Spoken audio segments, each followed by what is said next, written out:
Hello, welcome. This is Amy of the Mystic Rose Tarot. And today, this is going to be a long video. I'm going to be focusing and discussing the astrological houses, the 12 houses. There's signs in each of the houses and the planets that influence those signs in each of those houses, and how these relate to the tarot, from the major arcanum to the minor arcanum decan. So this can be a few hours long. So what I'm going to do is I'm going to try and just make it very simple, very basic, and just focus on some of the key points that are essential when it comes to working with the planets, the signs, in each of the houses within the tarot. So I'm going to get right to it since there's a lot of information.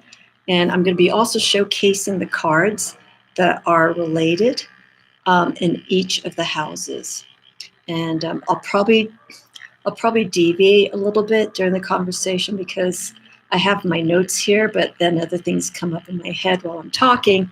So I may throw in some additional information about this. One thing I will point out before we get going, I'd rather state it now as opposed to in the middle of doing this discussion, is when I was doing some research about the planetary placements, the rulerships in each of these houses, some of these houses will have multiple planets that are holding space in that house. There's, I think, 3 signs that hold that rulership for that house, that placement.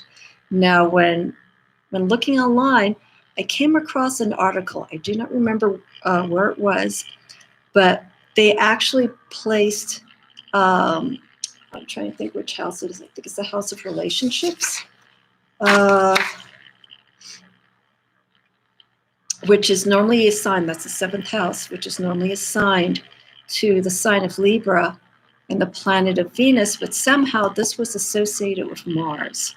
And I didn't want to go down that rabbit hole and kind of explore why that is. So if you look online, you're interested in the astrological houses, the planets, signs, their placements, all that stuff, I think it's fine to see why there's some planets that could be in a different rulership in those houses for whatever reason.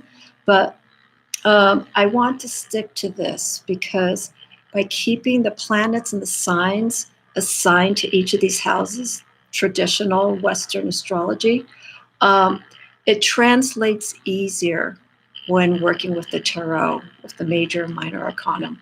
So, you won't be scratching your head why in the 7th house Mars is in Libra when traditionally it's seen as Venus and the sign of Libra. So I just want to point that out. You're going to find different perspectives of the astrology, but I want to keep this simple so that when someone wants to bring astrology into tarot and they're working with the houses, they have a basis to start out with. So we'll stick to the traditional signs, the placements in each of the houses, so that, again, it translates easier when doing the tarot.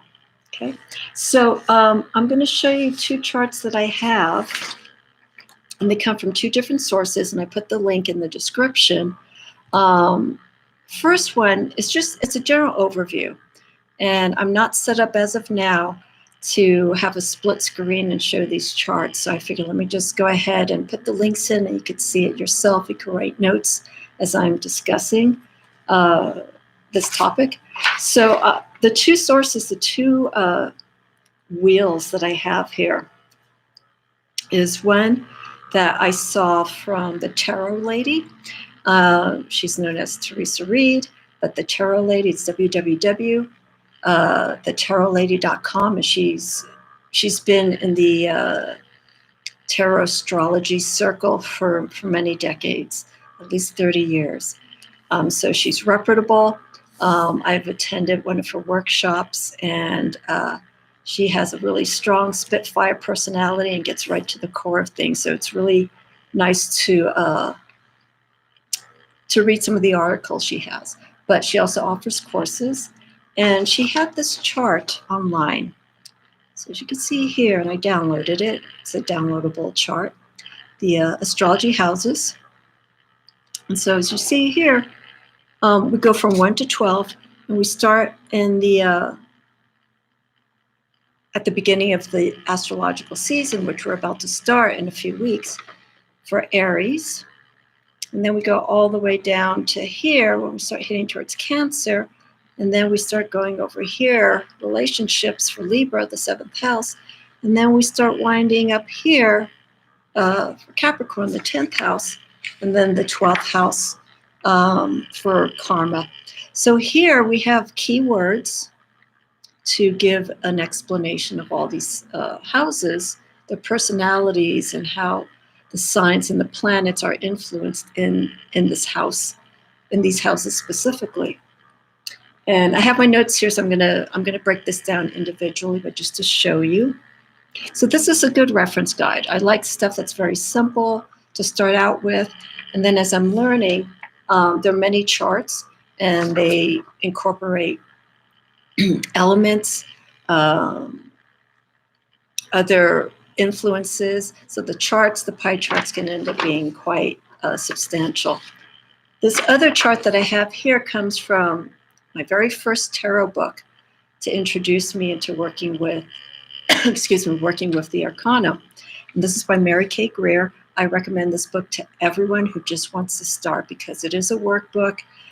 It does incorporate some Kabbalic influences, astrology, crystals. It's just a wonderful book to start out with. And I don't know what edition she's in. There's been many revised editions of that book, but it's Tarot for Yourself. I'll have it in the description, by Mary Kay Greer, who again is one of the leading tarot scholars. And she's written many books about tarot. She offers courses as well online. So this is from her book, Tarot for Yourself. And here, let's see here. How can I do this? I don't want to mess up my cards because I have them here in order. So I'm going to hide my face here. So it's going to be kind of hard to see. Yeah, this isn't going to work too well. But like the chart that I was showing you before, we start seeing the astrological year starting. Aries, Taurus, Gemini, as you could see. And then we have the major arcana card of influence. Okay. So this is just a simple breakdown. And then I personally wrote in some notes here for Aries, the planet that it rules and the element that it is influenced by. And so these fulfill each of the houses. Okay, so we have the sign, the major arcana card of influence, the element, and the planet of influence all the way around. And then here is the explanation of each of these, the characteristics and influences that the planet and sign has within those houses. So what I'm going to do is, just to get going, I'm going to also make reference, I don't want to show the cards, but also the major arcana, or not major, the minor arcana decans that are influenced with each of these houses. And a decan represents 10 degrees, the movement of the planets that are placed in each astrological sign. So decan is like 0 to 10, 10 to 20, 20 to 30, and that represents one astrological month time frame, decan-wise. And with each decan period from 0 to 10, that first week, those first 10 days, rules the influence of the planet, rules this influence of that particular sign. Okay, so for We're in Pisces. So, and I have decan readings that you could take a look at on my website or on my YouTube channel. 0 to 10 represents a little bit of the days of the previous sign where we were with Aquarius as it moves into Pisces at 0 to 10. And so there's that influence of those two signs as one sign is transitioning out and picking up, like Pisces, how those two elements work together. And that's usually the first week of that astrological month. Okay. Second, 10 to 20 degrees represents, well, it's the tail end of the last astrological month and a few days of the new astrological month. So let me rephrase that. So again, it's Aquarius, Pisces, and then that's 0 to 10, then 10 to 20 degrees. I feel strongly represents that astrological sign. 10 to 20 degrees is that first week of that sign. So we're in Pisces right now. So it's that first week we are 10 to 20 degrees. And then 20 to 30 degrees represents the tail end of that sign. So in about 10 more days, I have my card here from the 11th. I think we are going to be the 11th to the 19th, or the 18th, will represent that last decan week of Pisces. So the influence that comes from that. And there are cards that work with each of these decans, the minor arcana. So with each decan, we're going to have a minor arcana card assigned to each decan week. So, but those are my other decan videos that you could take a look at. First astrological house, and that's our rising sign. It's really important. A lot of people want to know, what's my rising sign? You need to know your time, the exact birth time, to the minute, to the second. It does make a difference. If you're a few minutes off, the rising sign, first off, is the sign that was rising as it was ascending, as the sun was starting to rise at that time. So if you were born late in the afternoon or at that moment where that sign was rising in the morning, that's where that's the sign that is placed. So it's very important to find the time because it does move every few minutes. And so if you're like a few minutes off, it makes a difference for your rising, because your rising is how people see you. And that's what the first house is all about. It's about the ego, how we express ourselves to each other, how people, the impression that we make onto other people. Its planetary ruler is Mars. And also its ruling sign is Aries. The tarot major arcana is of the Emperor, but it is also influenced by the other major arcana card, the Tower, and that's what I'm going to show you here. Now, I'm going to be working with the pagan otherworlds, so I'm going to be pulling cards to show different influences and similarities. Okay, so our card of influence in the first house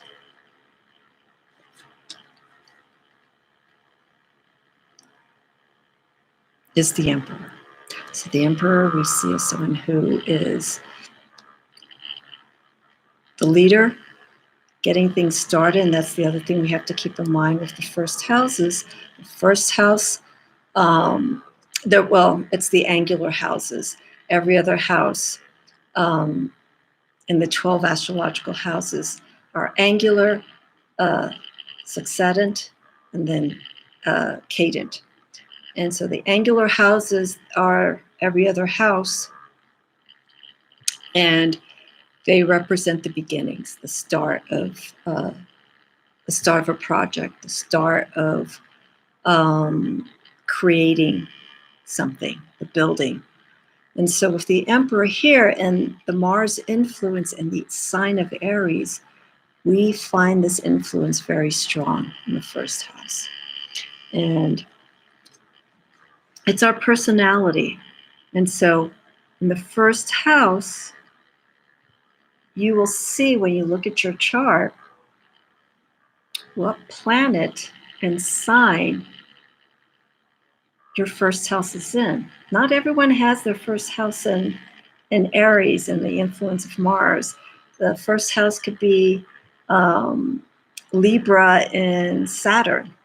And so you have to kind of look into that. But here I want to explain more the relationship of the tarot cards and how you can use these as deeper guides when doing astrological house readings. So again, with the Emperor, we're looking at that strong leadership, that foundation, and the influence of Mars, movement, struggle, conflict, how we address those situations in the first house, again, based on the sign and planet placement.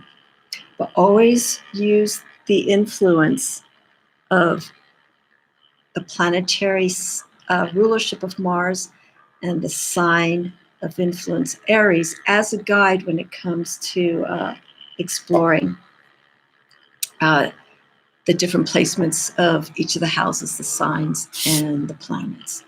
It's complex, but when you really break it down, it makes sense. You just got to spend time to it.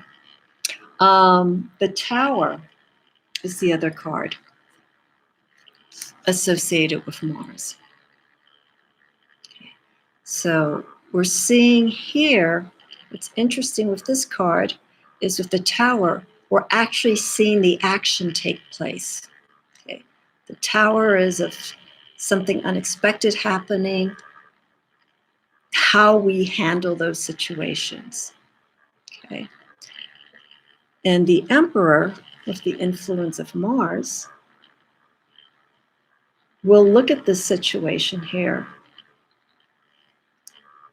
and put in the energy that is needed to manage this, to take care of any of the chaos that has taken place,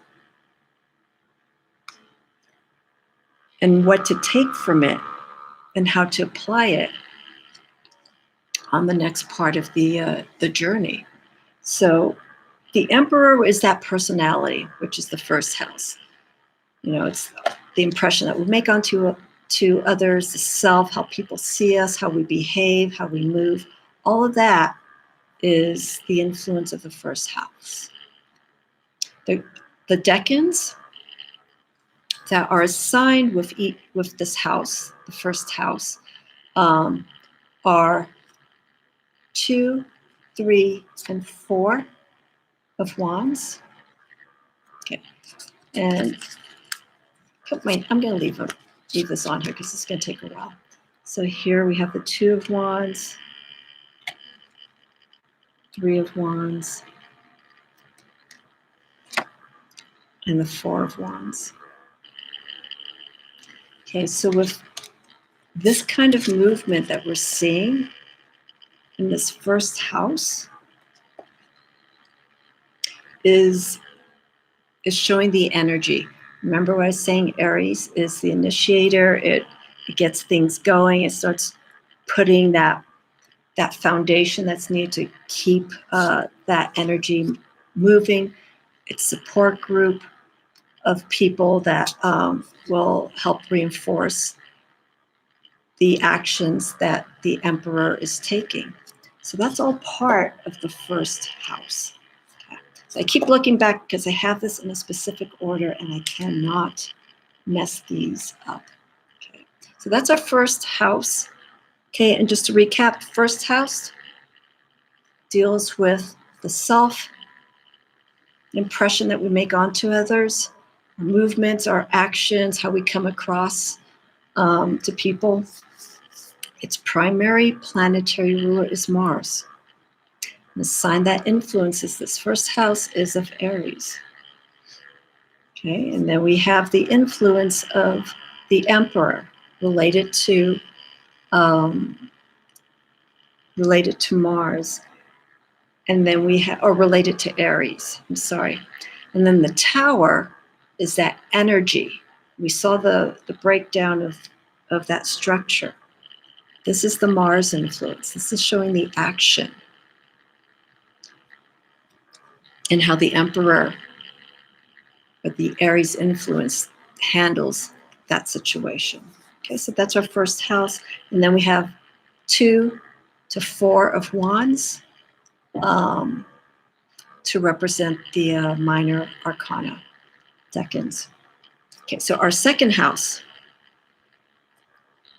Second house deals with our connection to money, finances, how we value the things that we have, and how we spend our money. You know, what is our perspective when it comes to making investments and things.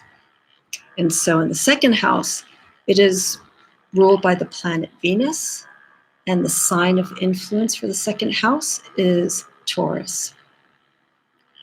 And Taurus, as we know, is a fixed sign, and we see a very steadfast way when it comes to connecting with our possessions and how we care for them. So I'm going to show you here is for the major arcana, we have the high priest, the Hierophant, and this represents the sign of Taurus. Okay. So Taurus and the Hierophant have an interesting relationship because we usually see Taurus associated with, as I mentioned, work, self-care, how we work. The Hierophant, high priest, is normally seen as a spiritual leader, but what's interesting here is the Hierophant is taking the knowledge that has been attained and basically has a world perspective. Basically, the studies, the experiences that they've had more at a conscious level, learning from other people. This tends to be more of a traditional perspective of the Hierophant and the sign of Taurus. Taking something very simple, very straightforward. This is the complementary card for the High Priestess. This is the masculine energy, and the High Priestess is more of our intuitive. The High Priestess is ruled by the moon, or influenced by the moon, and takes that knowledge, follows the instincts. So here, our Hierophant is more on the external realm and the influences around their environment and sharing the experience and knowledge that they have with other people that they feel is very important. And then the High Priestess comes in and takes it more to a deeper level, understanding of our inner self. So we hear the term from within, without. The within can relate to the High Priestess. The without is the experience that we've gotten at the conscious level through the Hierophant. Okay, so for our second house and the assigned sign of Taurus, we have Venus, and the influence for Venus in this card is the Empress.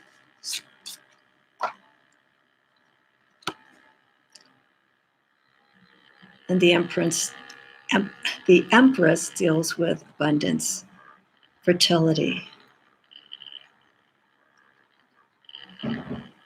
This is the female counterpart to the Emperor. You would think it would be with the Hierophant, but it isn't. The Empress deals with the caring, looking for the well-being of other people. And Venus deals with love, comfort, taking care of oneself. And this is what we get. It also relates to money, you know, what we invest the money into. Venus is also seen for luxury goods and items that are just very, very sensual. So with the Empress, we see the feminine side of the Hierophant, where here, this is how Venus approaches more of the well-being of an individual, taking care of themselves, making sure that they are placed well and that they have everything that they need for security. So this is for Venus with the Empress. And then the Taurus sign is affiliated with the High Priest or the Hierophant. Okay, so the cards of influence, the minor arcana cards of influence for the decans are 5 to 7. I shouldn't be looking at the cards, but I want to show them to you.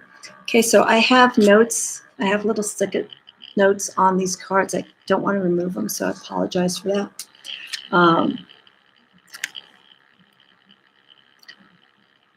So 5, 6, and you can make reference to this with whatever deck you have.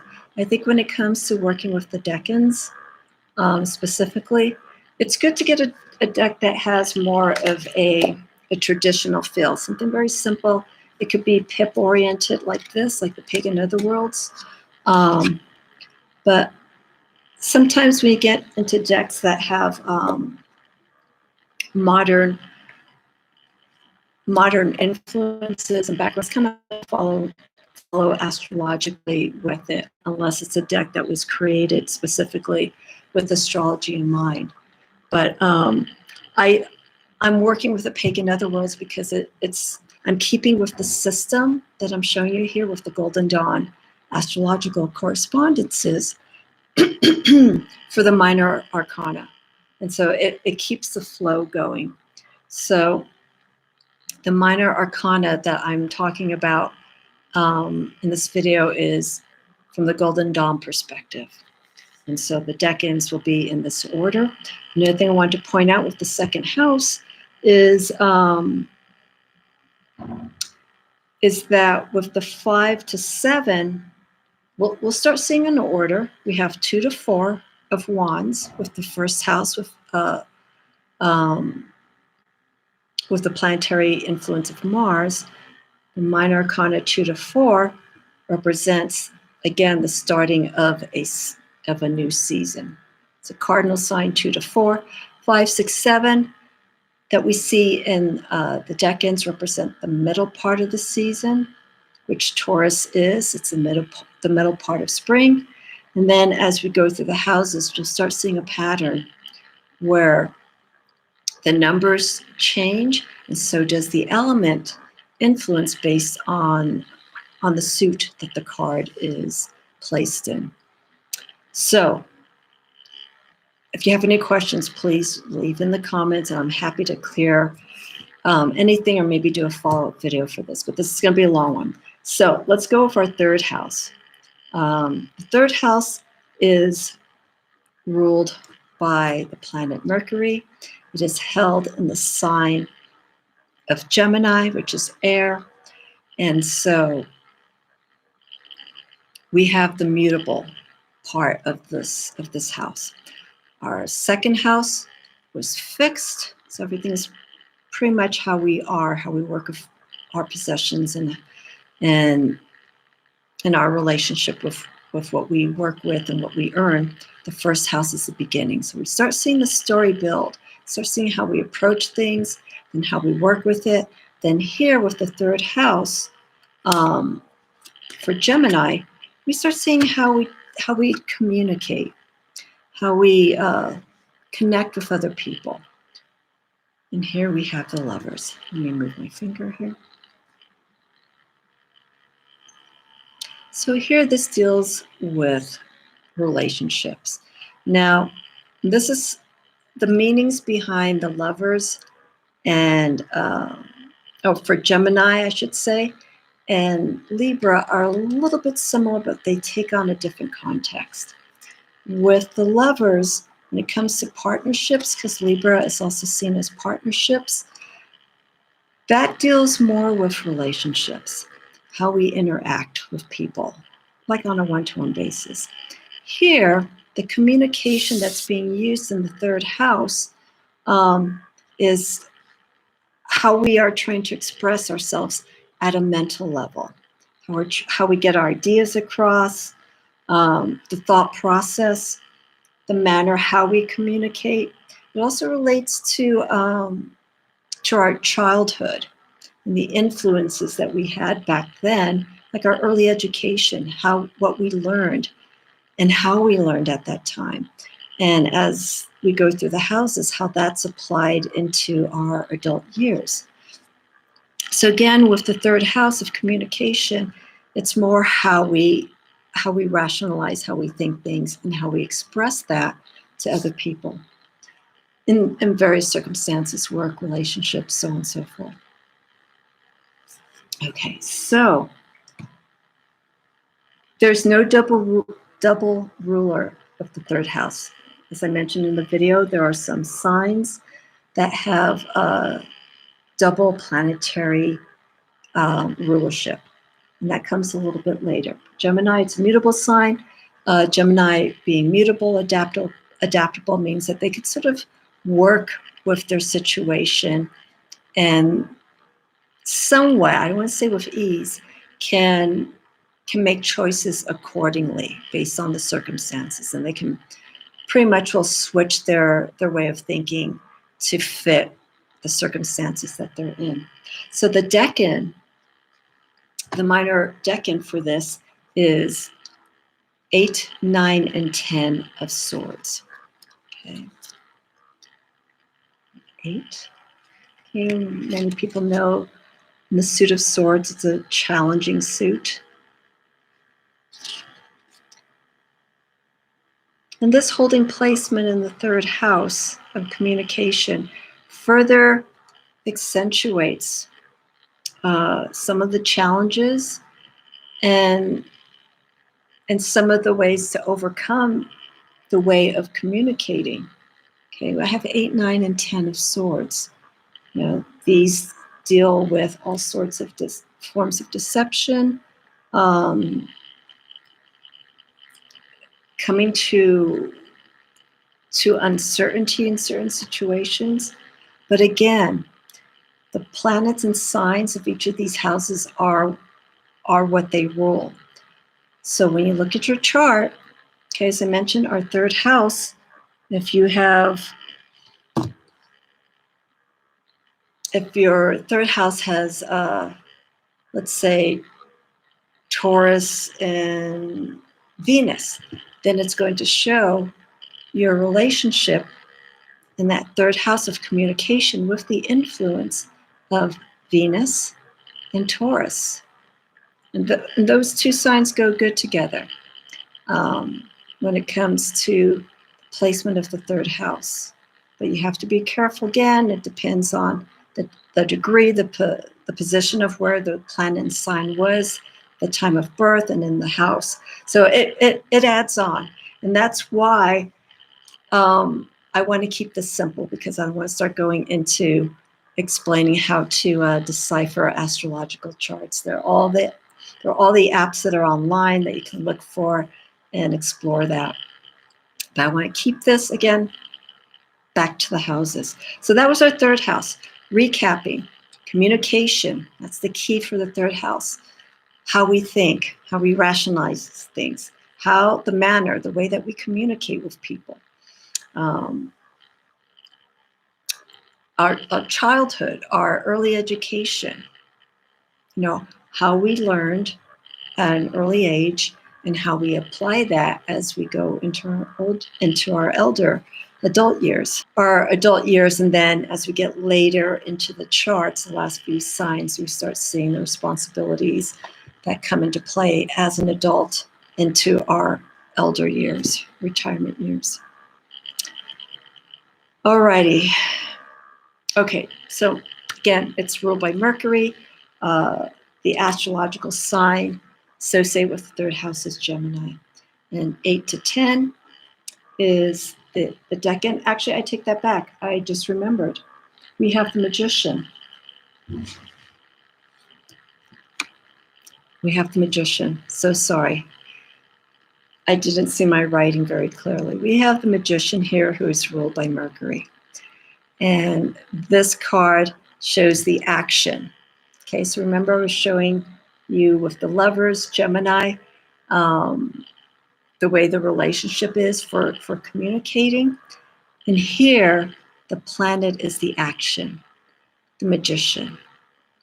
How we take that knowledge, the skills that we have, and how we use it, how we utilize it. So this is the influence, the magician, showing the energy of Mercury and how it pushes that way of expressing ourselves at a mental level, how we communicate.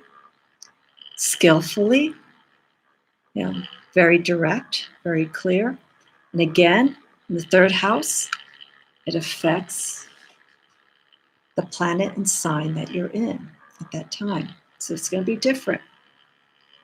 I don't know if there's anyone in the world who has the 12 houses in their chart in the exact same order of the planets and signs that are assigned to each of these houses. I don't know if that's even possible. If it is, I'd like to know, because that person has probably a pretty decent life. Okay, so let's go to the fourth house. Okay, so our fourth house deals with home, family life,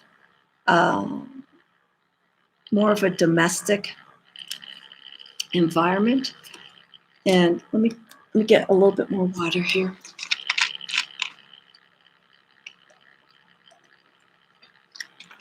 Okay, so our fourth house is our roots. How we feel, how we feel where we are at this time, domestic-wise. It's also the adult part of our life. So remember I was saying with Gemini, the third house dealing with early childhood, those experiences and the way that we learned at that time. And then now we go into the fourth house, showing how we apply that experience into our early adult years. I almost want to say this is probably our early adult years, like 20 to maybe 30. That's just my impression. So we have the sign of Cancer, ruled by the Chariot. And the Chariot is a sign, whoops, hello. The Chariot is a sign of nurturing. It is ruled by the moon. So it's very sensitive. It has a very maternal side to things and how it approaches domestic situations. So if there's this is our fourth house. So if you're in a house, your living environment is just really stressful, depending on the placement of your sign and planet in this fourth house, is going to show how you handle those situations. Do you handle them in a volatile way? Do you handle them in a disciplined manner, but maybe still not connecting fully? Do you handle them in a way that you're just a good communicator, but emotionally you're not there all the way? That's what we see in our fourth house. And also with the Chariot, we have, as I mentioned earlier, we have the High Priestess. Okay. So the High Priestess is connected to the moon. So we don't see it so much in this card because the Chariot typically represents about our own personal will and how we handle things. We have opposites, how we deal with opposing energies. Do we let it go chaotic? Do we just let it, or do we take control of it? How do we approach this? And here, the High Priestess, ruled by the moon, again, the planetary influence especially with the High Priestess. And in some of the other cards, the planetary influence of in the major arcana, as opposed to the astrological sign influence of like nurturing and emotionally feeling. This shows how we can actually connect better to the situation. And that's really delving within your spiritual side. And just intuitively feeling things out. Like, how do we take care of the situation? We can intuitively look at what's going on and connect at that level so that we can get more of a, instead of a conscious, active, reactive means to what's going on, and take something more that's a little bit more coming from the soul, from the heart, the High Priestess, using that wisdom. So again, the High Priestess is the moon, and then the Chariot we have for Cancer. And the astrological decan associated with this fourth house is 2, 3, and 4 of Cups.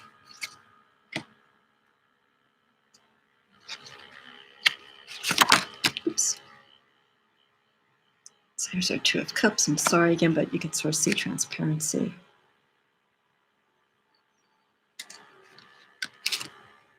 We have 3 Cups.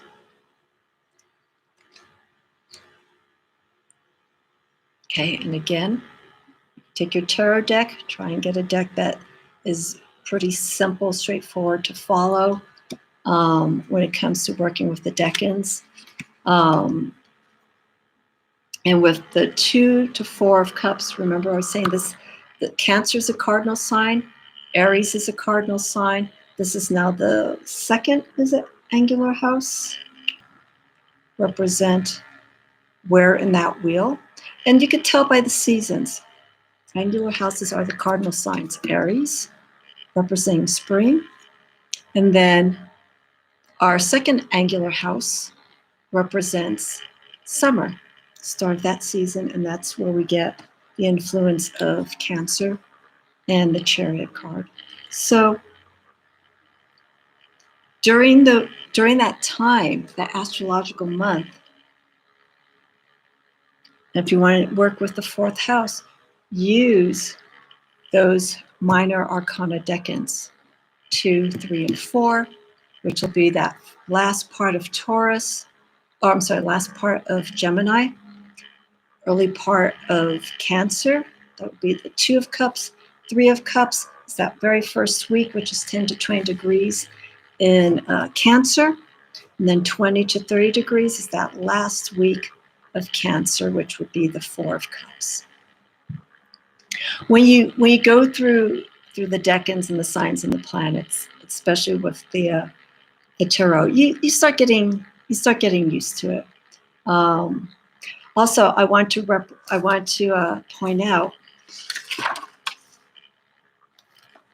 our first 3 houses. Remember, we have personality, ego, how we come across the people. That's our first house. Second house deals with our relationship to what we own, how we earn, our income, our relationship to money. Second house. Third house, communication, thought process, how we communicate to people, the way that we communicate to people. Those first 3 houses, when you look at them, we're starting to see the growth. Remember, the first house is ascending house, a sign that was rising at the time of birth. These first 3 houses deal with forms of the self. So this is almost more, I almost want to say it's almost more at the conscious reality level of how we interact. So we have ourself, we have our material world, and then how we communicate. And that's That's our personal identity. And then houses 4 to 6 is how we express. So remember, our 4th house deals with the emotions, Cancer, nurturing. We're going to go into the 5th house. So keep in mind as I go to these houses, as I came from the 4th house, as I go to the 5th and 6th house, this is how we express. So we have our identity for the first 3 houses, and then 4 to 6 is how we express ourselves. So with that being said, our 5th house, excuse me here, our 5th house is ruled by the sun, and it's in the sign of Leo. Okay, so Leo is a fixed sign. And the Succedent houses, I forgot to mention that. I just want to throw in some of these little things. You may be crossing your eyes already. Succedent houses are the fixed signs. So that would be Taurus. We're into Leo. And these are the houses that more or less show our steadfast nature. We have, it's our connection, our commitment to things. And what's interesting is when we go through these fixed signs, we'll start seeing that relationship. Like with Taurus, how we possess our things, our connection to that, our attachment. And then we have Scorpio, which comes in our 8th house. That's a Succedent house. A Succedent house is just that. It follows the angular, it follows the energy that has come from the previous house and how it relates to that planetary ruler and the sign in that house. I know that sounds confusing, but I hope it doesn't. And then we have our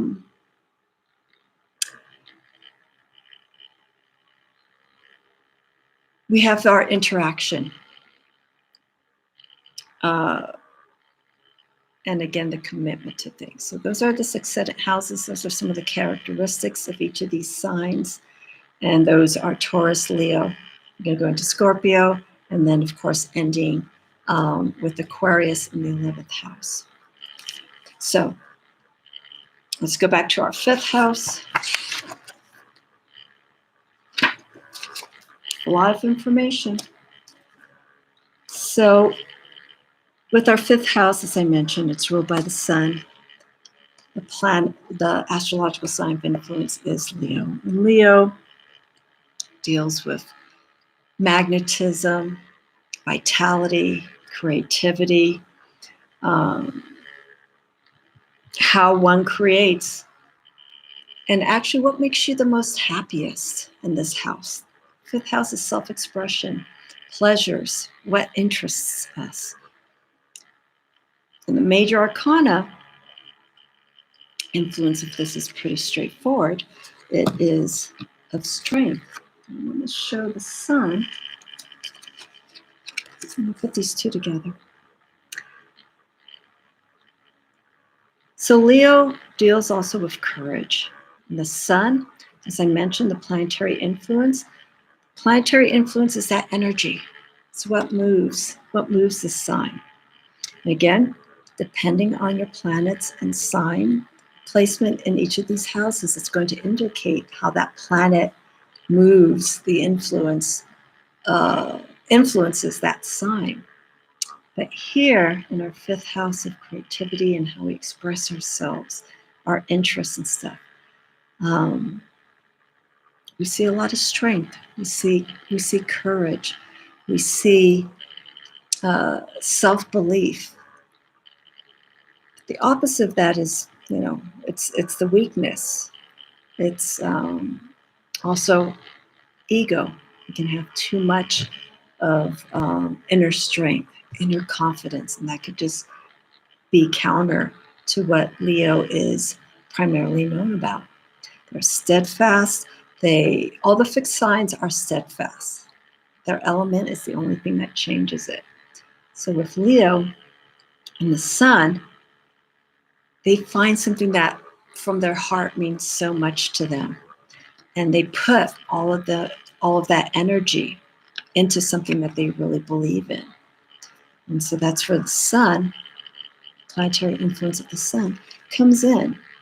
It reinforces that strength and that drive that Leo has when it comes to pursuing things, how they express themselves in the public. Leos are natural attractors. They have the term's been used, magnetic personality, and it's not fake. It's just something, you meet someone and they just have something that's just very special and unique about them. They have a way of just exuding that, and people get drawn to it. So if you look at some well-known Leos, also depending on their chart, but right off the bat, they have something very special about them. The way they carry themselves and whatnot. Influence are 5, 6, and 7 for the decans. So remember what I was saying with Taurus? Now we are in the middle of summer. Okay, 5, 6, and 7. Taurus was 5, 6, and 7 of Pentacles or coins, which represents the energy that's going on at that time in the season. We're midway into the work process, into the creative process of that season. So with Leo and the influence of the sun during the summer influence of the sign, 5, 6, and 7, we start seeing the processes that take place and how Leo and the sun work together to get these actions moving. They're there. Once, as I mentioned, once Leo has their mind set on something, they'll go ahead and do it. It's that steadfastness.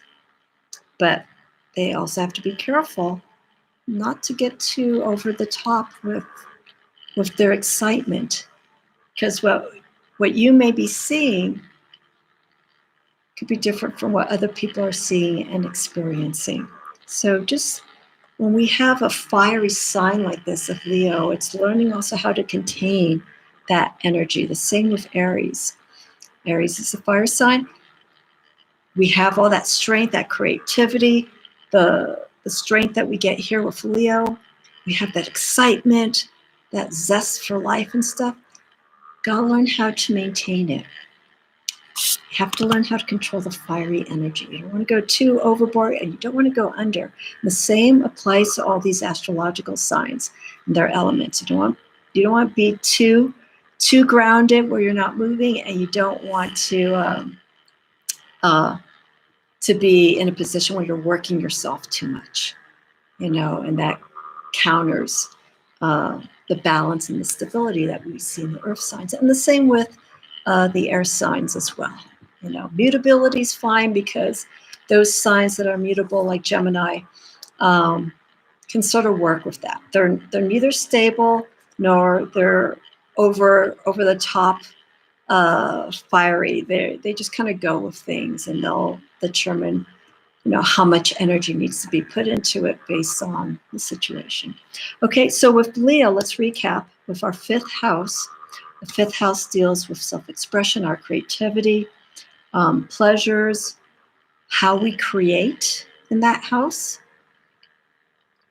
and what makes you the happiest, what really moves you, pleasures, what interests you. Then we have the planetary ruler, the sun, ruled by the sign of Leo, fire element. And it is a succedent house, so it's a fixed sign. So it puts in those aspects of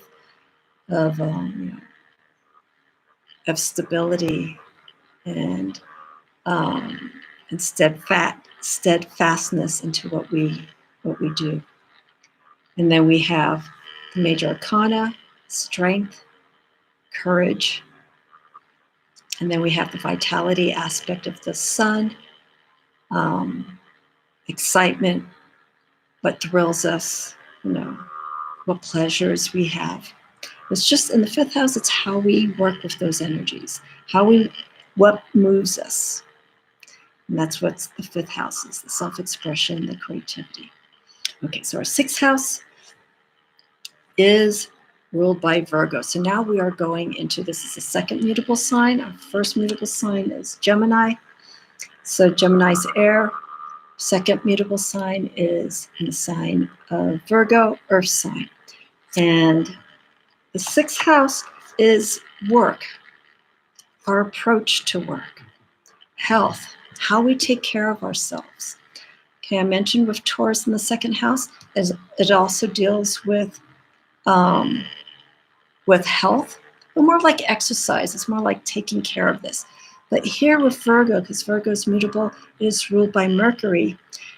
It involves how we think before we actually do things. It's like think first and then you take action.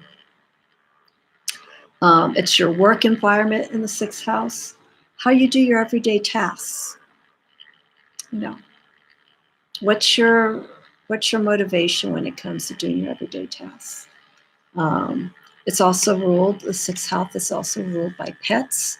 I read an article where pets was actually, I think, placed in the fourth house.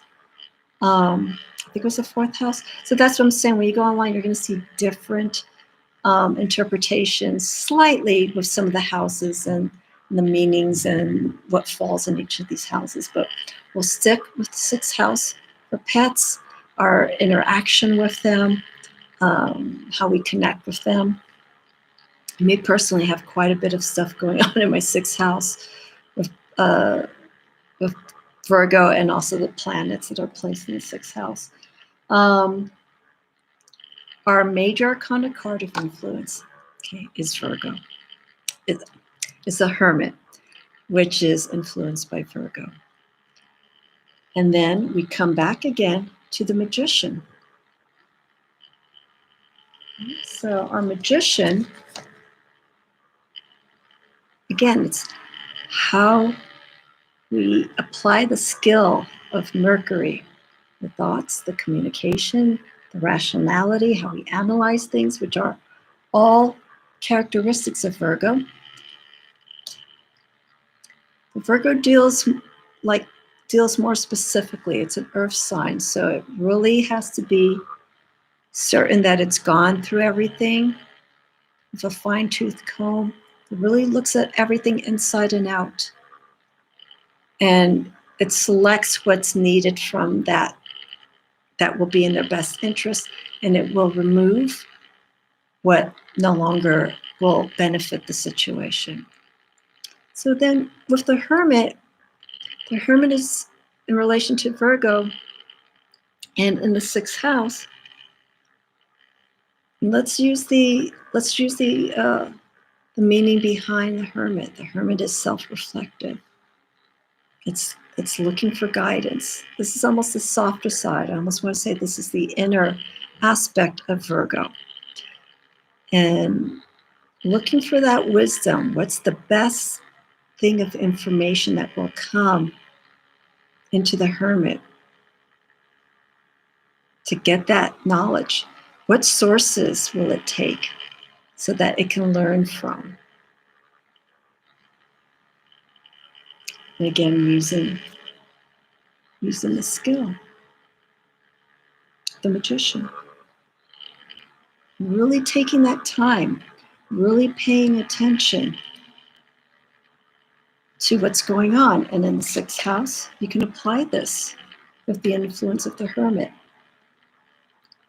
Now with the tarot, we're going to get spiritual interpretations with all of the cards. But you can still apply this to the sixth house of influence of Mercury and of Virgo. Again, taking care of yourself. Take the time, break things down. when you're in the sixth house. Don't be running crazy again, depending on where those planets are and signs are placed in your houses. It's going to influence that, but just keep in mind the background of each of these houses and their rulership of the planet and sign that each of the houses are assigned are your guidelines to whatever your planet and sign is placed in that house. How you can follow it. Again, planets are the action that the signs take. The signs are the characteristics of each individual. Okay, so we have here 8, 9, and 10 of Pentacles. Okay, so we're winding down the summer season. We're getting ready to go into fall. Here's our 8.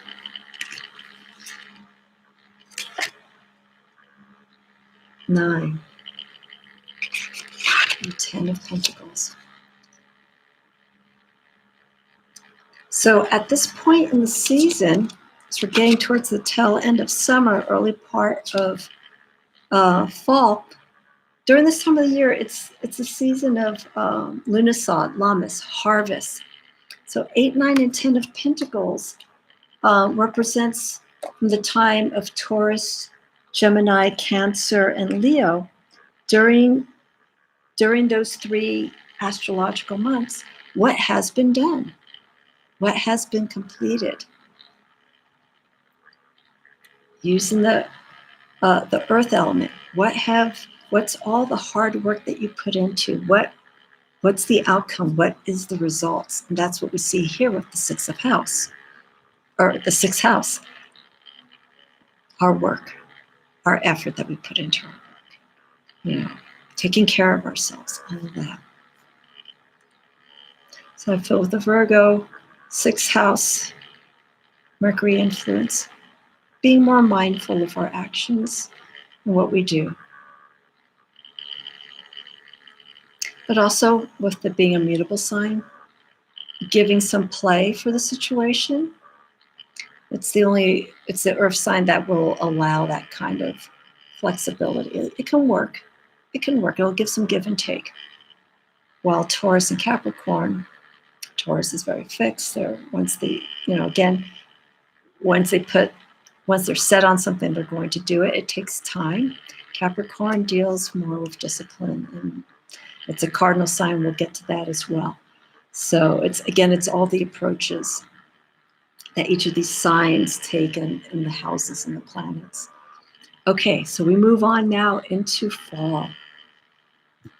Okay, so we're at 8, 9, and 10 of Pentacles. So what's going to be our minor arcana decan? I know I'm jumping a little bit ahead for the fall season, the start of the fall season. It's a cardinal sign. So it's going to be 2, 3, and 4 of swords, and we'll visit that in a moment. But as I had mentioned earlier, in relation to Gemini, we are now moving into the 7th house.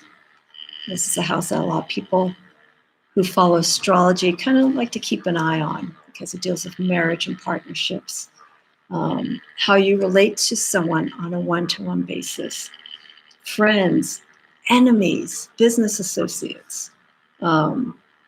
These are all connections that the 7th house has, and it is ruled by the planet Venus, and the sign of influence is Libra. Libra, we know, of balance, trying to put harmony into things. It's also a very social influence sign. It's how it approaches balance and weighing things out when it's in a social environment. So in a way, it's a cardinal sign. It's the beginning of things, like maybe how they start a relationship, a friendship. They really look at things. They kind of fill things out. And so the card, the major arcana influence, is justice. And Libra is an air sign. So being that it is, the cardinal sign is also the angular house. Remember I was saying the angular house represents the cardinal signs and the different positions of the astrological houses and the astrological wheel when it comes to seasons. So this is now fall. Okay? So with Libra and Justice, we're trying to find the truth in things. So when it comes to marriage and partnerships, I think this is more of a card of honesty, and what does it take to put balance and harmony back into a situation that maybe was imbalanced. Okay, so remember what I was saying? I showed you Justice for the influence, the sign influence of the 7th house. And again, we're dealing with harmony, trying to get to the truth of the situation, if there is one, trying to understand how to take an approach to a partnership. What needs to have that balance? What needs to be worked on? And the Empress shows that energy of love and beauty. I'm not saying that love and beauty is part of making those choices, but you may be put in a situation where you may base what's going on the environment. Is it a comfortable environment? Is it a loving environment? Is it a stressful environment? It's an environment that you want to be in. And that's where Venus and the Empress comes in. Is it nurturing? Is it going to help gear towards the influence of Justice, making those choices and creating that balance? And the minor arcana decan for Libra is 2, 3, and 4 of swords. Okay, so again, whenever we get 2, 3, and 4 in any astrological sign, it's the beginning of a new season. So here we have fall. Okay, so how we make our choices. And how do we move on from difficult situations?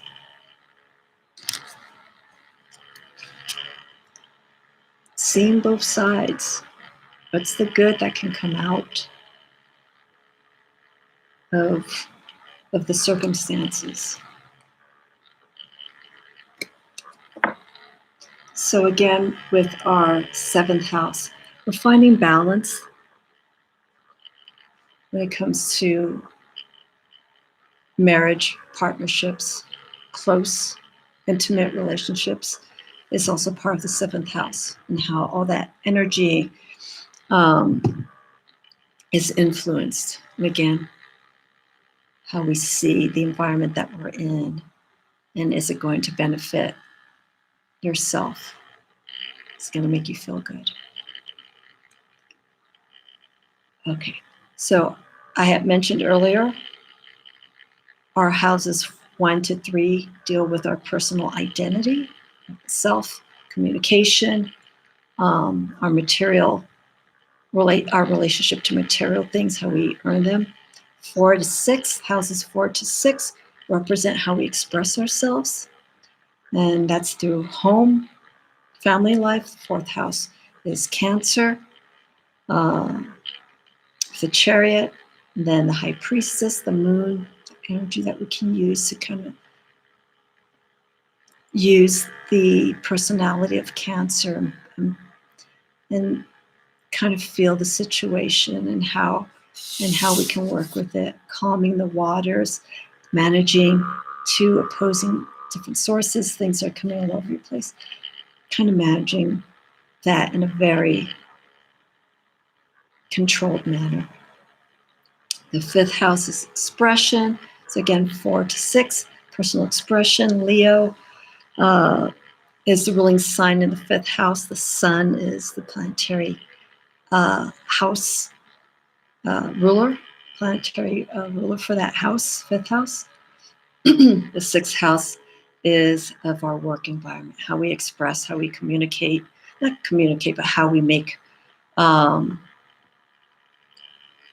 insightful choices, really looking at things carefully and making careful choices that could benefit us and those around us. And this goes to our own health in the sixth house, and how we care for our pets, or any creature that means a lot to you. Animal companions, I shouldn't say pets. That influence of Libra, how we work in social circumstances. Are we shy? Are we outgoing? How we identify within social environments. And seventh being marriage and partnership. So that's a little bit more intimate, how we deal one-on-one, or how we identify with ourselves to other people.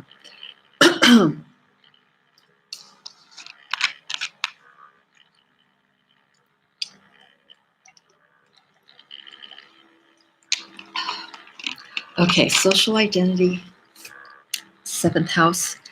Our eighth house is death and regeneration. Deals with the psyche, transformation, ends and beginnings, our intuition towards things. How we heal from something that we may have lost. Could have been an emotional, spiritual connection that we once had and we're trying to reconnect with it. Physical loss, inheritance, something that we have been gifted, and that could be spiritual or material. Taxes, working with our own money, our connection to that. This is the sign of Scorpio, and it's a fixed sign. This is our last, I think. It's our Succedent house. So again, Succedent is how we feel towards things, how we connect to these certain attributes in each of these signs. Eighth house is also sex, death, rebirth, afterlife, if you will. Okay, the ruling planet for the eighth house is Pluto. And I mentioned the ruling sign for the eighth house is Scorpio. Excuse me. And so here we have death, which is the major arcana card for Scorpio and also Pluto. Now, this is one of the signs that has double meaning. Okay, so we have the death card for Scorpio. Getting down to the root of things, cutting things down, going through all the layers, and just, it's similar to Virgo in a way, but not being analytical about, being more emotional. Scorpio is a water sign, so they're going to feel things a lot more. They're going to move from their intuition, the subconscious side. It's like, you know what? This is Scorpio, and they're like, got to get rid of this stuff. Let's just do it like this. And it's very aggressive, as Scorpio has a reputation of being very forthright and direct, and probably a little bit too much at times when it comes to releasing and dealing with situations. But that's how they transform. It can be intense, and so this is what we see with Scorpio. But what we get here is our planetary card of influence. Pluto is judgment. When you get down and you start releasing and letting go and making space for things, that whole process, that whole act that is going on is, at that time, you are transforming. There is change coming about. And with Pluto, Pluto is pushing that energy. Pluto is the influence for Scorpio. It's for this energy, even though death comes before this, but this is the outcome. You know, you start looking at yourself, you start self-analyzing when all these changes are going on. You start seeing a side of yourself because you're connecting to your subconscious, the deeper side, and you're moving from that. And you start seeing all the shifts that are happening. You can be self-critical at this time too. So when you get this death card, Scorpio, and again, we're in the 8th house, transformation, inheritance. Remember all of this. Shifts going on. Okay? Really look at yourself at this time when all these changes are going on. And again, you don't want to have too much of that energy. You don't want to get too, you know, as you saw the skeleton with the sickle and the arrows and stuff. You don't want to keep going at things and just cutting, and creating space. But you really got to be mindful of what you're taking out. You know, you don't want to get too emotionally overwhelmed, like, no. And then realize some of the stuff that you did cut away and remove was some things that you really needed. And it's gone. So with the Judgment card, be mindful when transformation's going on. Don't get so overwhelmed with the action and all the shifts that are going on. Because ideally, this is what the 8th house is regeneration. So with this 8th house is how do we heal? How do we resolve? How do we come with the outcome of all these changes? You know, our connection with sex, to ourselves, and what's going on at that moment. The 8th house is intense, you know. And so with these cards, the major arcana cards, we get 5, 6, and 7, which represents, again, we're in the middle of that season. The energy that is taking place. Okay, Scorpio's water. Scorpio's fixed.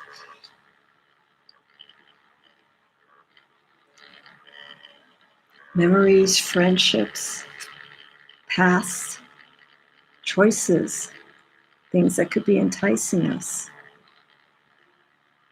That 8th house with the 5, 6, and 7 of cups. How can you utilize self-awareness, self-analysis at the time of transformation? Okay. It's a card, it's a house where you have to be aware of what's going on. Can be hurt going on, but you have to be very sensitive. Okay, and again, you do not want to get lost in the whole emotive aggression of just letting go. 8th house is a house, I feel, that when it comes to shifts of this nature, spiritually, emotionally, physically, you have to take your time. Especially when it comes to taxes. You don't want to be, you know, just like doing your taxes, whatever, you got to get it done, and then, you know, it ends up being a mess. So just a bit of a lighthearted twist to it, but just put the awareness of what's going on in the 8th house. And be kind to yourself. Okay, so our 9th house, we want to take into account, and depending on how you feel and what you get in a reading, Mars is the ancient ruler for Scorpio, and also in this 8th house. So remember I was saying Pluto is about transformation and regrowth, rejuvenation and stuff. Mars, as I showed with the Tower card, Mars is of action. So again, it's that action that you take and making those changes. Death, the death card with Scorpio, it's just that, the removal, getting to the core of things, and more in an impassioned way. And that's what we get from the Mars card, or the Tower card. Mars, the aggression, conflict, the passion that you have towards things in your actions. So you could keep that in mind, but Mars is the ancient ruler. It's the first ruler of influence in the 8th house.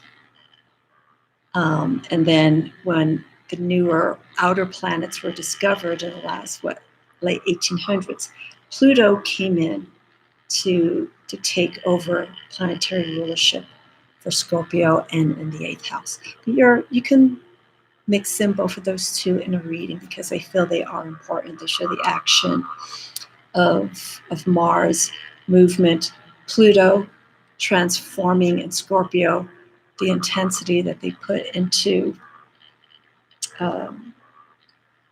their actions when it comes to healing and getting to the core of things. Okay, Sagittarius is now our 9th house. So our 9th house is of higher knowledge, wanting to travel long distances. It's mind expansion. They enjoy new experiences. They also like to see the big picture of things. And the big picture is the wider spectrum of things that can greater expand the mind and understanding. So for instance, we have the big picture could be in politics, and they have an overall view of politics, religion, a philosophical overview of things. And this is in the 9th house, which is ruled by Jupiter. And the ruling sign, again, I mentioned, is Sagittarius. Our major arcana card, we have 2 cards. Temperance is to represent Sagittarius. Sagittarius is creating the balance of conscious and subconscious, that higher attainment of knowledge. Okay, and you see right here, we have the sun right above the head, the mind. Finding that information that is around through exploration in classes, But Sagittarius, their level of knowledge goes beyond textbooks and whatnot. It goes to really finding answers, finding some sort of direction. Again, with temperance, we're dealing with that, the knowledge, almost similar to the Hierophant and the High Priestess, the Hierophant being more of the knowledge that it has gained through worldly experience, but sharing it with other people. Different generations, traditional versus modern. The High Priestess is dealing with the inside. And here we can see this. We can see the balance of both of these, the inner realm and the outer realm, but around the influence of the environment that Sagittarius is in.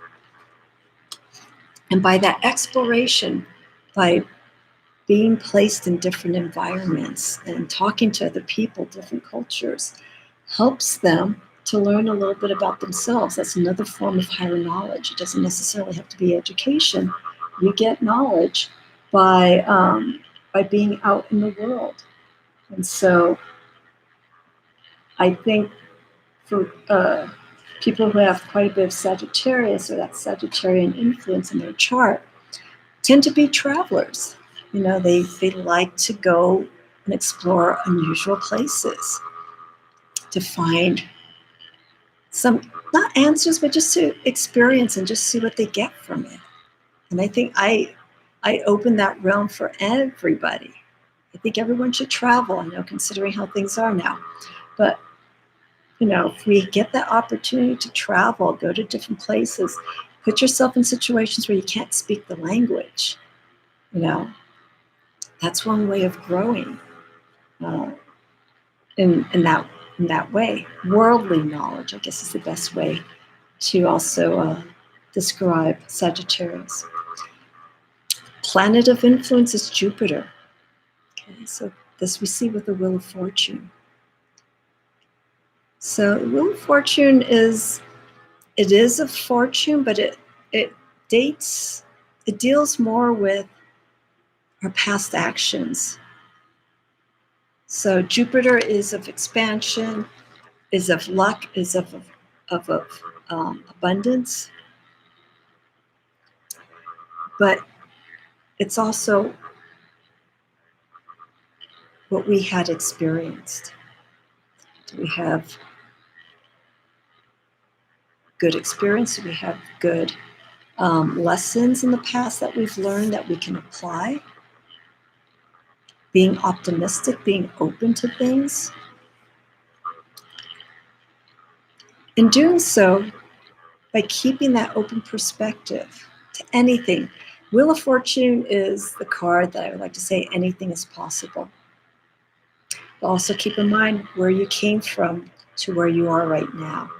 So with Sagittarius and Temperance, we're trying to create that balance. So sorry, we're there to create that balance.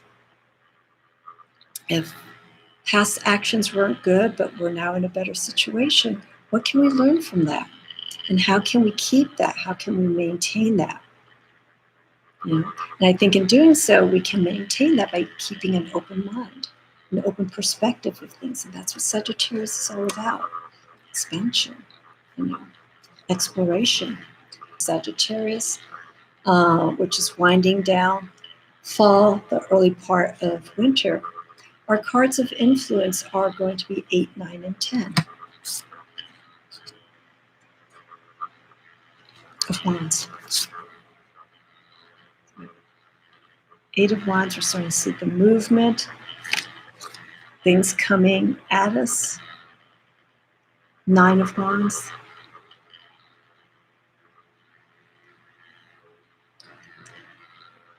All the information that we've gathered, knowledge, and putting it all together and seeing what we've learned from it and how we can apply it next time around. So remember, 2 to 10 in the major arcana, they're all cycles. Wands, again, is the energy, the creative movement, the drive that we put towards our goals, to ourselves. And again, with the houses, this is all based on the planet and sign that that house is held. So as I'm going through this, the 12 houses, the planetary rulership and the sign rulership of each of these houses are your guides. So if you have different planets and signs in each of these houses, use the premise of that house, what it holds, its influence, as guides when it comes to finding, like if you have Pisces and Saturn in the 9th house, how do you work with that energy? Mind expansion. This Pisces and Saturn can be conflicting. So we're dealing with an earth sign and a water sign. They can work together. They can help, but we have 2 different realms that are going on with the sign and the planet and how they're going to relate to each other and get things done. So again, each of the houses, 1 through 12, the signs and planetary influences are your guides. and look at your chart and see how you can use those guides to better understand. And then with the minor arcana, you can use those decans for that astrological month as a guide. And to further add to it, look at where the current planet and sign placements are at the time of doing your reading. Okay, because the decans, are assigned. Okay, obviously the decans aren't going to be shifting as the planets and signs shift every day, and the moon changes every 2.5 days. But use these as guides. That's what all of this is. The astrological houses, their influences, and the astrological tarot decans, minor and major arcana influences, they all tie in together. That's the beauty working with the houses and doing readings with these cards, and to get more information. Okay, so we're almost there. 10th house deals with ambition, reputation, fame, career, your vocational calling, primarily that. In your 10th house, you will find where your calling is based on, again, your chart. So it's also showing the effort that you put in. How disciplined are you to learn something new? And from that, apply it to being successful. Fame.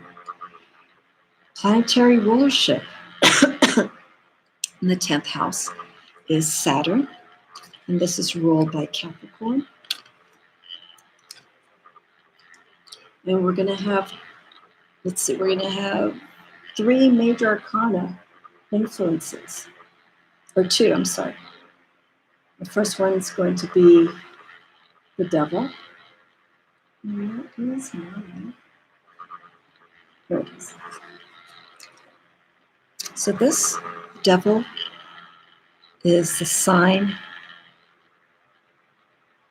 It's a major arcana card for Capricorn. So let's talk a little bit about Capricorn. Capricorn is seen as traditional. They can be conservative at times in the way that they do things. Capricorn represents our new season as we go into winter. Capricorn is an earth sign. And they can, I almost want to say Capricorn's probably the workaholic out of all the earth signs.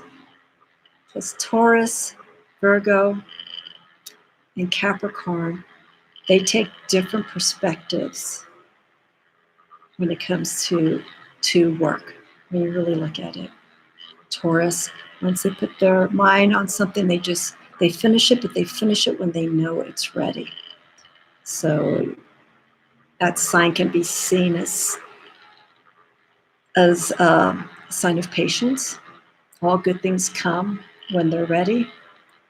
Then our next sign, Virgo, mutable. They use the mind, they think before they take action. They really make sure that everything that they're going to do, they hold responsibility, as well as all the other signs in what they're going to do. Their reputation, the sense is behind it, and the same here with the devil. The devil's more hard. They're disciplined, they'll work those extra hours to make sure that what is needed to be done is completed. But also, as you look carefully here in this card, we see faces. We see things could be part of ourselves or part of other people's personalities, influences that became a part of who we are when it came to getting things done. And it could also be something that you took too much control over. And you have to be careful with that. You could be bound. You could find addiction to what you're doing, not knowing when to stop. And that also means taking control in a work environment and also in relationships, but primarily work. So being overly disciplined and working within limitations, that actually fuels Capricorns. They like those tight deadlines. Now, our planetary influence is Saturn, which is the world. Okay?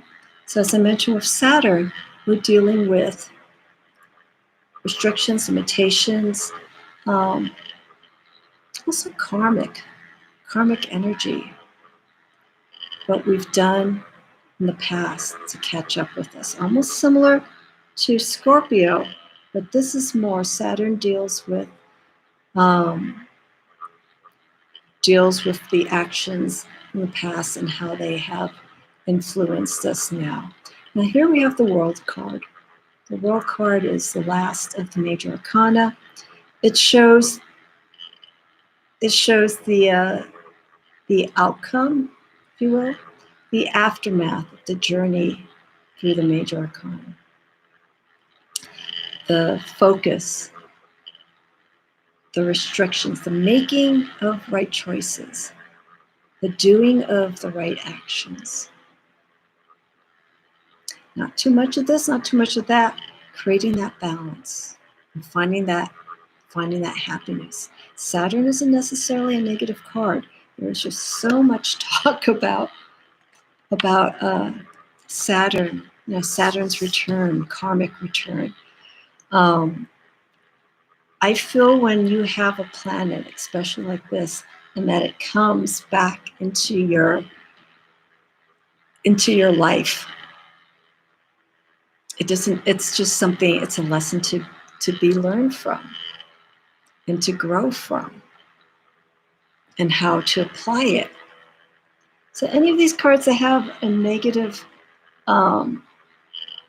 perspective on things is just something to remind us. Not Capricorn, don't be bound so much to things. Create some space. Saturn is a contractive planet, and it comes right after Sagittarius, which is Jupiter. Jupiter's expansion, wide open space.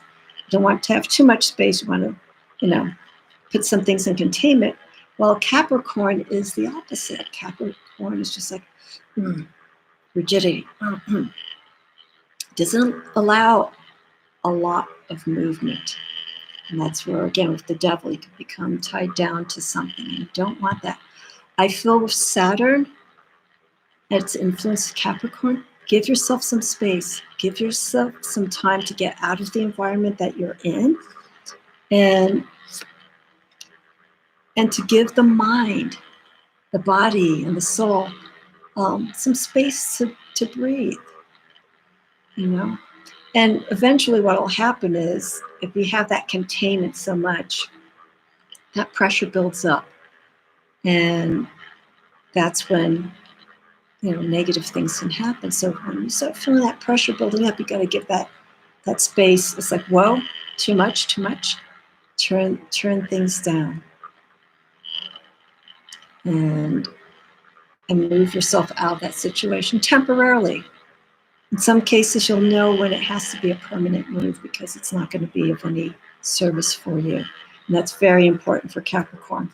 If they're in an environment that isn't working for them, even though it could be controlled or whatnot, they need to find a place that works best for them.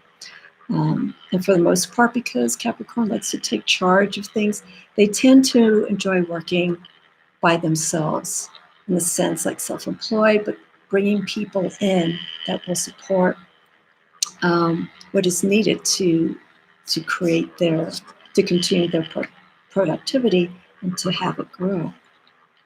Okay, so I mentioned Capricorn rules the winter months. So our minor arcana cards of influence are going to be the first three cards of the suit of Pentacles. So it's 2, 3, and 4. Okay, put my hand here. Okay, so we're seeing the balance of doing different tasks while also taking care of ourselves. So remember, give yourself that space. Okay, so here's the Three of Pentacles.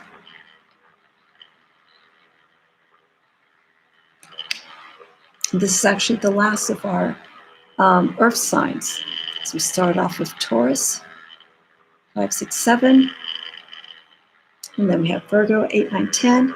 And here we are rounding up the astrological year in the house, 2, 3, 4 of Pentacles. So you can use these decans during those astrological months, or if they show up in a reading, you use them as guidance for that situation. And if these cards show up in a 12th house reading, they will give more information, maybe even notate the specific time of the year that something is taking place. Okay, so that is our 10th house. 10th house is really important because it's how we build our reputation and how we show excitement, not excitement, but how we show our discipline, our drive towards our career, and how much effort we're putting into it. So again, Capricorn's very strong regarding working with restrictions, discipline, also watching the actions that have been done in the past and how they have affected us to where we are. This is 10th house is a little bit of not karma, because I'm saying that because of the major arcana card, but just watching anything that we've done in the past shapes us who we are now, and where we are now determines how our future is going to be. Okay, that was a bit of a tangent. Alrighty, our last two houses. Okay, I did mention, let me go back here.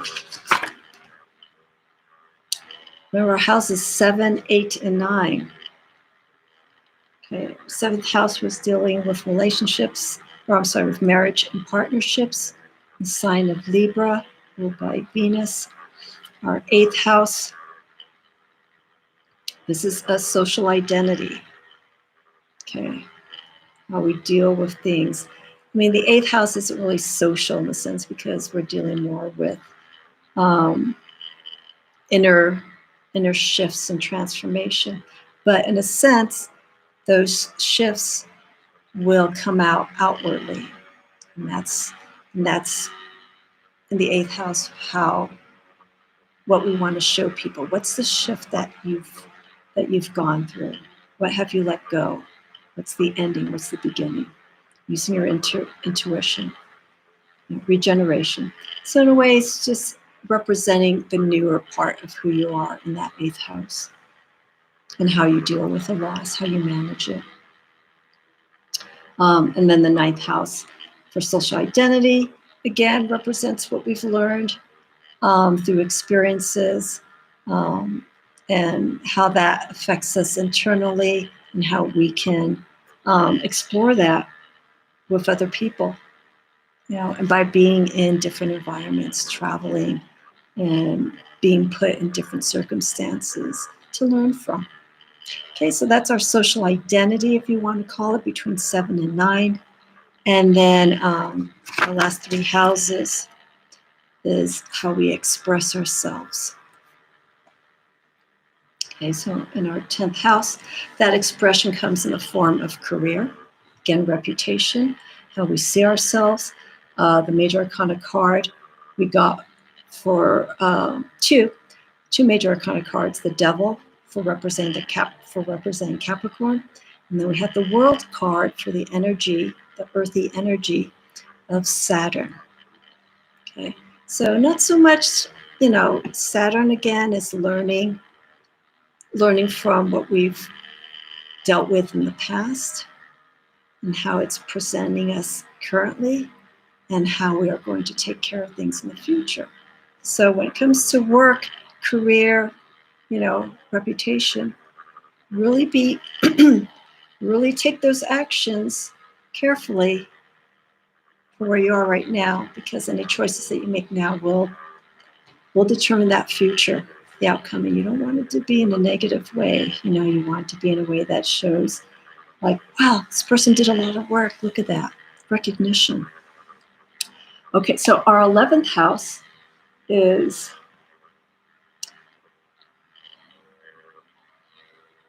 sorry, just double checking here. Our 11th house deals with friends, hopes, wishes.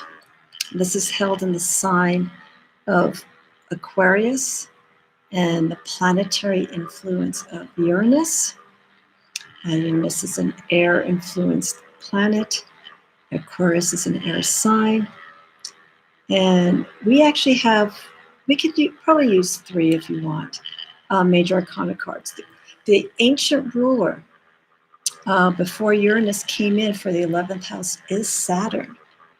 And so you can use the Saturn influence, as I mentioned, with the devil, which could come in handy for Aquarius, because that influence of Saturn's constrictive, confining environment will more than likely help Aquarius when it comes to all the ideas and all the actions that it wants to make change for the better. It can more or less put it into a better perspective of Saturn. But that's the ancient ruler. Uranus is, things that happen last minute. Aquarius likes to work under changing circumstances. It is a fixed sign. So again, similar to Scorpio and Taurus. And with Aquarius, once they have those ideals set, they are, you can't really change them. And Aquarius ideals are ones that will not be modified. They don't like to have anyone else come in and try to influence their perspective, their way of seeing things. So let's get right into the cards. We're in our 11th house. This also represents the people, our social circles, groups, organizations, social media, the kind of people that we hang out with, how you associate with those people, these individuals within those social niches, your goals, your aspirations. This is all what the 11th house is. So remember, friends, I like to represent it more of the people that we interact with within the organizations and social circles, if you will, that we associate with, the people within them. So we have the Star card as the major arcana card of influence for the sign of Aquarius. Okay, I already talked about the devil as the ancient, or Saturn as the ancient ruler for the card of the devil, which I just talked about putting things more into constriction in a good way. And then our card of influence for Uranus is the Fool. But here, let's talk a little bit about the Star. The Star is the dreamer, looking beyond the realms of what other people see. They are visionaries in that sense. They have such an eclectic way of approaching circumstances and their perspective. So they tend to be seen as, they create their own bubble. So what they see is quite a bit different and out of the ordinary than what other people see until it is expressed. We hear everyone not everyone, but Aquariuses who have out of the box thinking and whatnot. It sounds and it comes across very, very unusual, but once they get it out and it's put forth with, let's say, the influence of Uranus, people people are just in awe. It's like, wow, that is just wonderful. You know, you see that, you see the early steps of the ideals and how it's forming, and then when it's finally done, it makes sense. There's a reason behind the eccentricity of Aquarius. You know, and not everyone's going to gravitate to it, but Aquariuses tend to look for people who are like-minded like them. You know, obviously, if you think so different, and other people are like, why?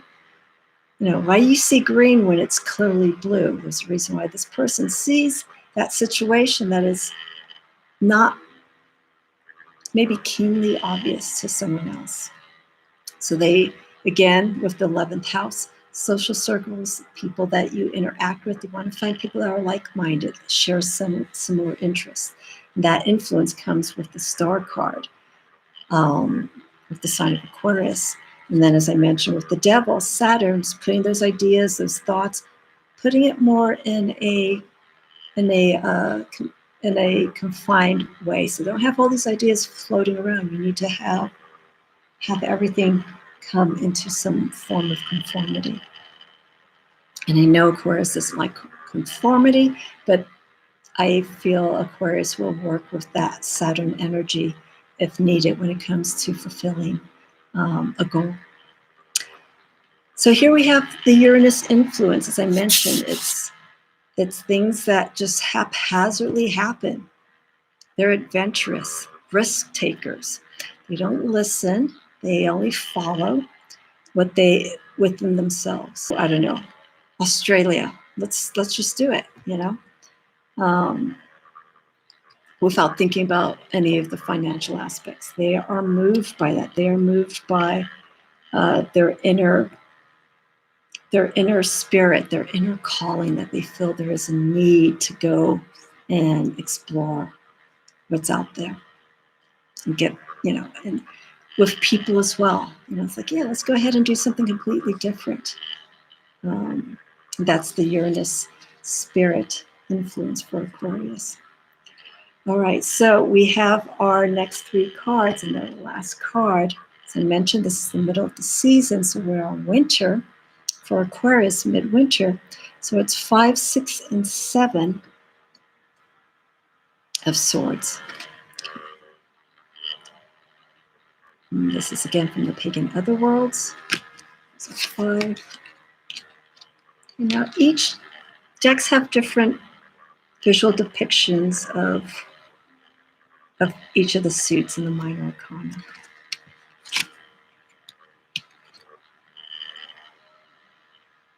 And these are just notes that I have, so I can keep reference for each of the cards. So 5, 6, 7, we're seeing that action that's taking place during this time, how Aquarius is using, and Aquarius is that fixed sign, how they are working with their ideas and how they are expressing them. 5, 6, 7. 5 is that conflict that they will come across, but they have that side that even though they have challenges that come across, they can see that they can get past that. And sometimes it's just like breaking the rules. They have to get past those challenges by doing, you know, something that would probably be not unlawful, but something that just will not be right at the time being, but it does have that benefit in the long term. So it's working within those challenges, moving from that, any result that comes from those challenges and choices that you made, taking those responsibilities, managing it, and then moving on to completing that goal. You know, aspiring. Nothing will stop the Aquarius and getting what they firmly believe in out to the general public and to the world. Our last house is, again, this is how we express ourselves, houses 10, 11, and 12. Our last house, we are in the 12th house. And this is of secrets, karmic action. What is hidden? The house of isolation. How we really take care of ourselves, but in a spiritual sense. Underlying issues that need to be taken care of in your spiritual work. I'm taking a note here of something that just came to mind.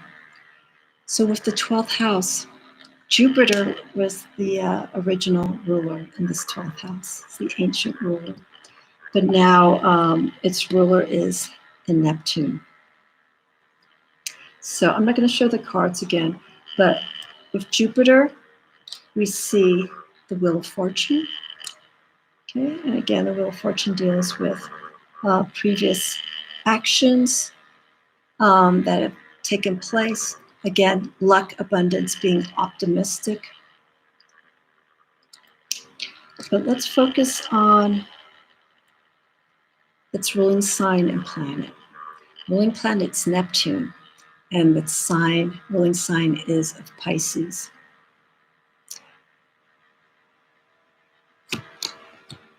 So for major arcana influence, we're going to work with Neptune and Jupiter. Here's our moon card. Okay. So again, this major arcana card, the moon, represents Pisces. So we're going into that realm of where reality and subconscious realm, the imaginative world becomes blurred. You're living life in the conscious realm, but you're in your own state of mind, emotions, towards how you see things in the world. So as Aquarius, as I mentioned, they have their own perspective of things. It's an air sign, so it's how their ideals are coming across. Here, this is more of the emotional side, I feel, of Aquarius, or the emotional side of Pisces, in contrast to Aquarius. Okay, so it's how they perceive things, but at an emotional level. And some of you know I love to do moon work and work with the signs and the phases of the moon. The moon is extremely powerful. Also, Pisces is a mutable sign, so they work with the ebb and flow of the circumstances. They go with it, which is sort of good, but it doesn't really give them gives them a sense of centeredness, and that's a struggle for Pisces. So in the 12th house, secrets, karma, it's coming to terms with what's going on within ourselves. And at times we have to remove ourselves and have those moments of isolation to really perceive things, and really look at things from inside and find what really makes you happy, ideally. In your spiritual work, it's very important, I feel, with this 12th house. So we have here got our moon representing Pisces. The energy that we have here for influence, Neptune, major arcana card of influence for this is the Hangman. And this is the action. Neptune deals with the deeper realms, the unknown, the deeper recesses of the subconscious. Scorpio has that, but Scorpio's deals more with intuition, and they're doing transformational work. Here, this is more of inner exploration. And so with the Hangman, we're seeing the way to possibly handle the situation with the unknown is we have to flip things around, or we perceive things in a different way. So here, Okay, the head is facing downward. The head is our reality, our conscious state. And our feet, they're bound here, is what keeps us grounded. That's our conscious state. But here we're flipping it around. Neptune really needs to move things out of that conscious state to really see things deeply and flip the perspective so that you are facing the subconscious. Reality is now placed in the position of self-healing and looking at past actions, things that have happened that have affected us where we are. But this is at an emotional level. And things that maybe we thought were once real, or things that we thought were working really good. We didn't see it. We got all emotional, caught up with everything that was going on in work, personally within ourselves, interacting with other people. And then when something comes in, that light bulb turns on, or a circumstance comes in, it's just like, wow, I didn't see that. I didn't see everything for what it was. You get, Pisces is also a sign of compassion. They really, once they understand what's going on, they have that outgoingness to work with others. And that's their success, is that understanding and coming out of that situation. So the moon in Pisces and Neptune, planetary influence for this 12th house and the hangman is allowing us to flip things around, to really look within ourselves, to really look at those secrets that we're not telling people about and that we know about, to what we're hiding from other people, whether it's good or bad. This case is neither good or bad in the 12th house. It's something that needs to be taken care of. It may not be hurting you, but it will eventually if you let it go unseen long enough. It'll manifest into something else. And when it does, it's going to be hard. And that's where you have to start working through that. I also mentioned, I'm really jumping back, the Cadent, Cadent houses. The Cadent houses, or Cadent, I believe, houses are the times in our life, times where there's transitions going on. So let me digress here a little bit. And those involve the 3rd, 6th, and 9th, and 12th houses. And they're all mutable signs. So these are the transitional times in life. As I mentioned, we have the cardinal signs, the fixed signs, and the mutable signs. The mutable signs shows the transitions that are taking place. Those signs are Gemini, Virgo, Sagittarius, and Pisces. So they're going from one season into the next, and they're that transitional time, that energy that's taking place at that time. So this applies to all these houses, 3, 6, 9, and 12. And as I'm talking about Pisces, it's this transition time, how we work with those energies. And it is the end of winter, and we're going into spring. So our major arcana cards of influences are 8, 9, and 10.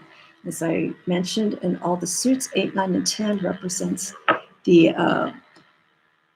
mutable signs, the end of the season, the Cadent houses, as we transition from one season into the next.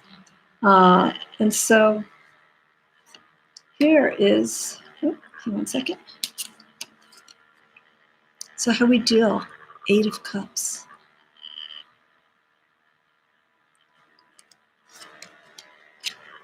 How we deal with the emotions and circumstances. How we work with ourselves during this time. This 8, 9, and 10 is also the last decan of Pisces.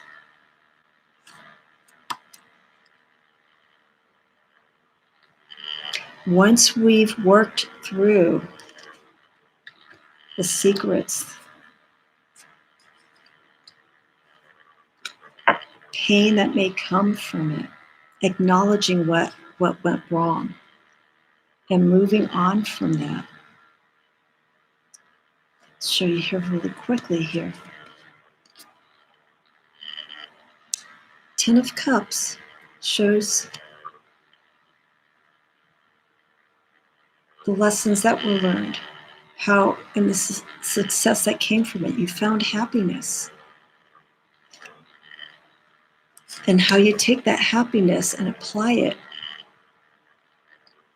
into the next experience, how you apply it to yourself. What did you learn from? The 10 is that culmination of everything that has happened and how it's going to be applied next time around. You know, the 10s and the different suits, they have different energies. Their endings are different. Some are tragic but are needed. Some are happy because you've gone through that healing process. And some of it is just the buildup of energy of so much hard work that, you know, it pushes you to the edge, but then you learn from that and you move on from that. The 10 is moving on from the lessons learned. So with our 12th house, you know, we have the influence of the moon for Pisces. And again, the 12th house is karma, isolation, being to ourselves to work through whatever's needed, inner self-care, through spiritual work. And this takes time. And again, based on the sign and planet of influence that you have in each of these houses is determining how you are going to work with these energies and how you're going to handle all the different influences that these houses have to offer, and also within your reading. So Hangman, Neptune, Moon, Pisces, flipping things around. Sometimes you have to go out of that conscious reality state to really see things. You have to go underneath to really feel and see things on an underlying level. I feel Pisces also they have a high keen of psychic energy and intuitiveness, empathy, that they feel things so much clearly in a subconscious level than they do in reality realm. And because of that mutability, they can move through the emotions and feelings easily than some of the other signs. Because Pisces is a water sign, and that's where they thrive on the most. That's their environment that is so important to them. So we're seeing all these stages here, from the first house to the 12th. First house, ourselves, how we see, how people see us, how we move and express ourselves to other, to connections to our possessions, how we communicate our emotions, and all these houses, 1 to 4 to 12, all the way down to, you would think the 12th would be like, oh, what's the big ending to it?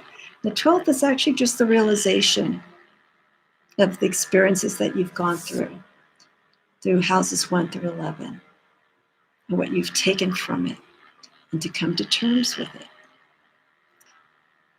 and how we work through these. So again, with each of these houses, the signs and the planets of influence in them, these are the guides that you use. You use the influence of Pisces, the moon, for inner work, and Neptune to really see these things, change things upside down, see things from the inside out, to better understand and to grow from that experience, and to find what really makes you happy, and to see things for what they really are. I think Pisces represents, and in the 12th house, the strongest connection you can have emotionally and intuitively out of all these signs. And again, in each of these houses, be kind to yourself, be gentle. when working and exploring all these different houses.